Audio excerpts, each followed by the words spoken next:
Hey, everybody, welcome to this episode of Think Business. Looking forward to talking to Ben Haynes. Ben, it's great to connect with you. Looking forward to talking with you. You're the co-founder and the CEO of Directus. Just a quick summary, powering any project with a modern open source data platform.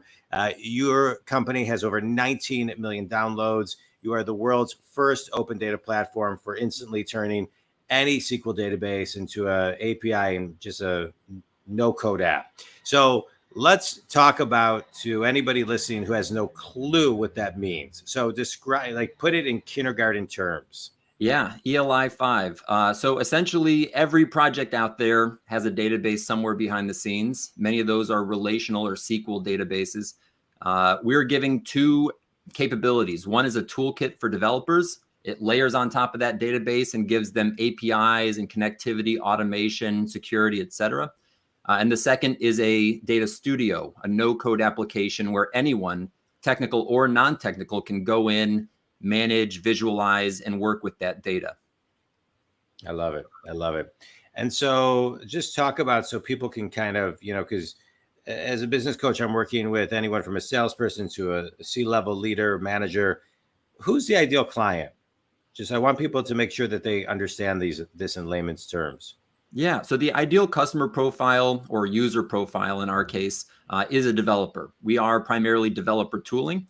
However, our platform is broadly used by non-technical folks. So business users across any department, C-suites, marketing, pretty much any team can go in non-technically and work with the platform, but who we're primarily interfacing with for installing and configuring our software are those developers. Again, junior all the way up to managers and like CTOs, COOs, etc. I love it. All right, good. I want to go backwards a little bit. I wanted to highlight a little bit of your business, but I also want to go backwards because you come from a pretty cool background, having held senior management positions in SoulCycle and AOL. I just did my first SoulCycle. I had never done one, and I was in Denver, and they had one next to the hotel I was at. It was pretty great. And but I want to talk about just being a manager today in today's world. We're sitting here live June 13th, 2022, recording this. And, management today is much different than it was when you were at SoulCycle and AOL. And so as companies are trying to figure out how to either get their people back to the office, we're seeing things in the news with Tesla and other companies who are trying to get people back to the office. Starbucks just had an article. They're like, how do we get people back 4 days a week? How does somebody manage effectively in today's world? Yeah, I mean, it really comes down to one metric with your team, which is trust. I think, if you look at all the studies, or the ones that I've seen at least, everyone's equally efficient, if not more so, working remotely. We've leaned into that. We are a remote-only team, globally distributed. I think, all the respect in the world for Tesla and the things that they're doing. But I think unless there's, physical things that need to be performed on site, I think there's a lot of opportunities to distribute and allow people that flexibility. Again, it just comes down to having the right tools in place to manage and communicate with those team members, and, to trust them that they're doing the job, even if you're not watching them doing it. Yeah. Ben, let's talk about that in more detail.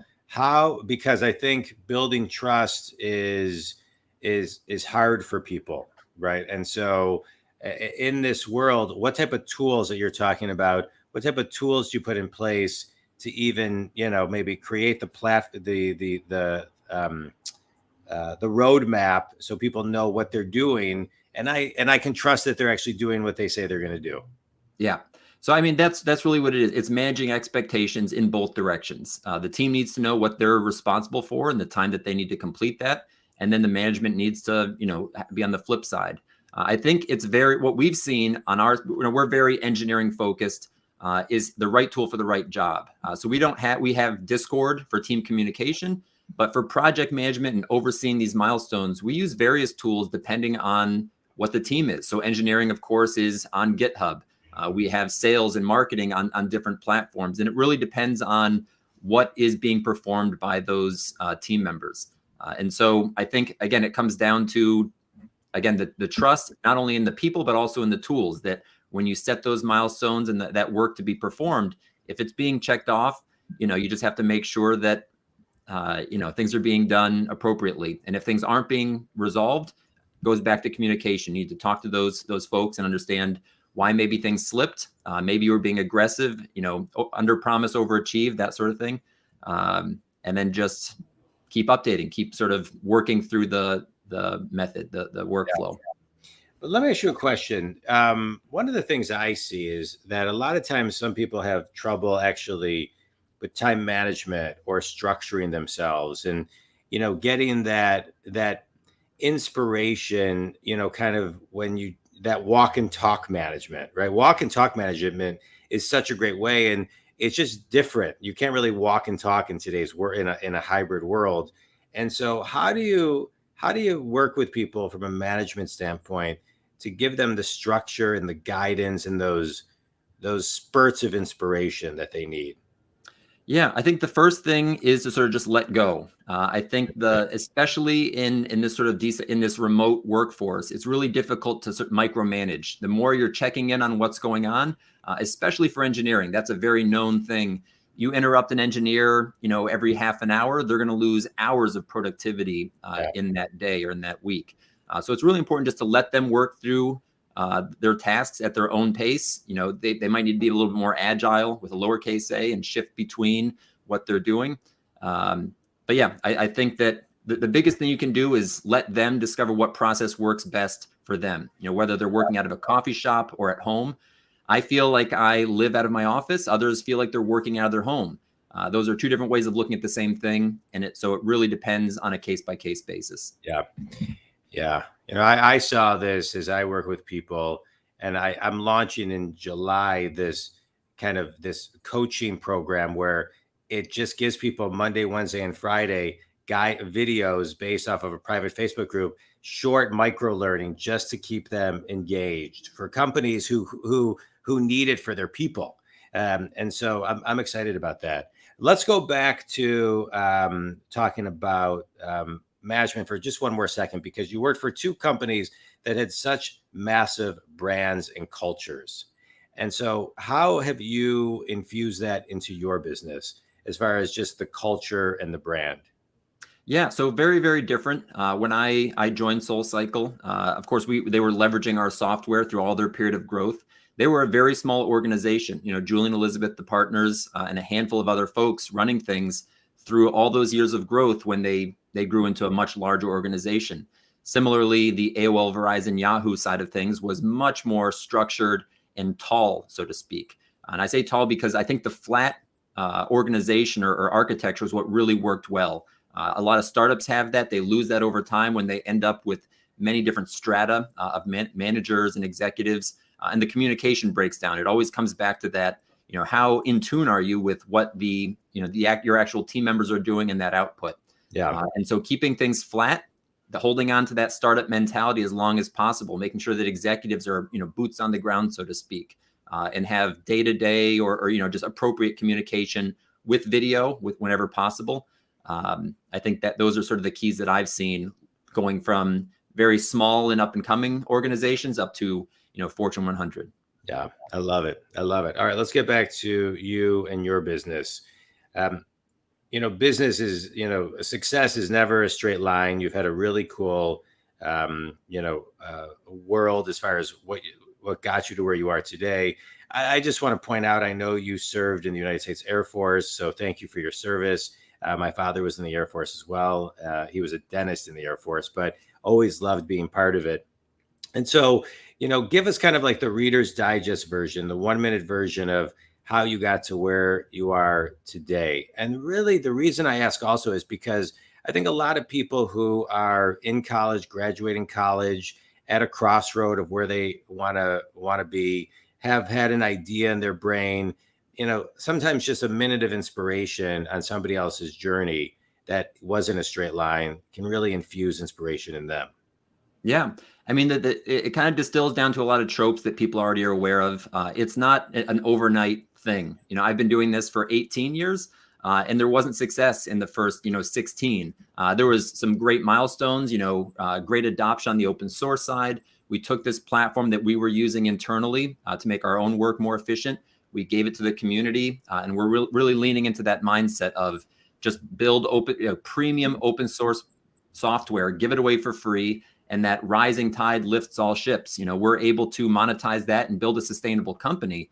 But none of that happened overnight, certainly not even over months or years. It takes dedication. And I think coming back to whatever that idea, that epiphany or that great concept you might have is, start in and then just keep iterating. Where we are now is completely different than where we started out.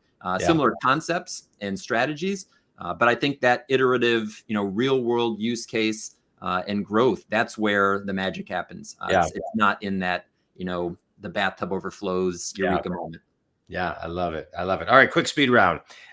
Book that's had the biggest impact for you. Founder's Brand was just recommended to me. It's been really helpful in me coalescing this idea of taking this journey that I've been on over such a long period of time and distilling that down into our company message, the ethos, and not just, leaning into the typical marketing and sales talk. Yeah, I haven't heard of that book. I'm going to check it out. Best piece of wisdom you've ever received? I probably just from my parents, just staying humble and being, honest and truthful with not only you and your team, yourself and your team, but also with your customers. You have to really honor, especially in the open source world where that, evangelism goes a long way. You can't sort of break that trust. You have to really make sure that you're honoring, the open source mentality, so to speak. Trust has been kind of a through line of a lot of the stuff that we've talked about today. So finish this sentence. One thing every entrepreneur who has trouble trusting people, their team, etc., should start to do is communicate. Several sort of similar lines that all sort of intersect and are commingled. You can't have trust without communication because you just don't know what's going on. And you can't have solid communication without trust, because then you're always going to be second guessing and wondering if the information you're getting is accurate. So hand in hand. I love it. All right, tell everybody again who your ideal clients are, Ben, where they can connect with you, website, email, phone number, whatever you want to provide.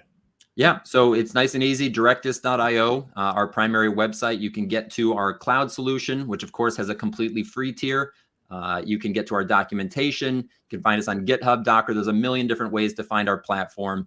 Again, it's all about democratizing data. We're taking 40 to 60% of the work that developers need to build any data-driven project, and we're saying, hey, here's the boilerplate. You can configure it instead of building it. Makes everyone's lives a lot easier. I love it. I just want to, Ben, I appreciate you taking time to be on Think Business. Think Community, I just want to highlight a couple of things. As leaders today, you've heard me talk about this a lot. We must trust our people. That starts with hiring great and with coaching up our people to make sure we're investing in our people. So many times I am talking to companies where they have hired managers that were good at their jobs, but they didn't know how to manage people, and they did not invest in them to teach them how to manage people, or salespeople and not investing in them to teach them how to sell, or with C-level execs, not teaching them how to prioritize and not be overwhelmed. It's all about coaching and training and trusting if you have the right people and investing in your people. So I love what you're talking about, Ben, because you're right. I mean, trust is number one when it comes to so many things that we talked about today. Ben, I'm going to let you finish it up, but I think Community, thanks so much. Ben, any closing thoughts? No, just thankful to be here, John. It's a really exciting time. It's a very dynamic world that we're living in, lots changing. So again, communication is always key. Yeah. And if you can, just getting on video and actually hashing things out, that's the way things are now. There's no more phone calls, everything's video, and that's a good thing. Yeah, I love it. All right, Ben, thank you. Think Community, thank you. Ben, thanks for being on the show. I appreciate it. Thanks, John.